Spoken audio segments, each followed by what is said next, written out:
માંગરોળ શહેરમાં છેલ્લા ઘણા સમયથી રખડતા શ્વાન અને રખડતા ઢોર બાબતે રહીશો દ્વારા અવારનવાર માંગરોળ નગરપાલિકા કચેરીમાં રજૂઆત કરી હોવા છતાં કોઈ પણ કાર્યવાહી કરવામાં આવી નથી।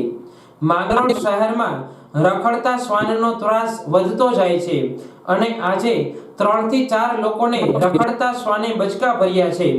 મારું નામ જોશી યશકુમાર રાજેશભાઈ છે।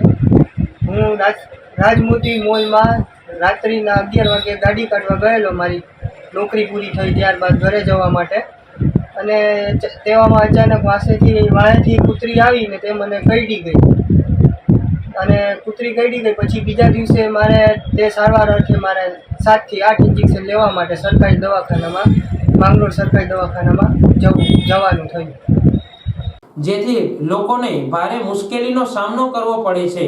હાલ તો રખડતા ઢોર અને રખડતા શ્વાન બાબતે લોકોને ભારે મુશ્કેલીનો સામનો કરવો પડે છે, પરંતુ આ બાબતે તંત્રના પેટનું પાણી ક્યારે હલશે અને લોકોને ક્યારે આવા ત્રાસથી મુક્તિ મળશે તે તો જોવાનું રહ્યું।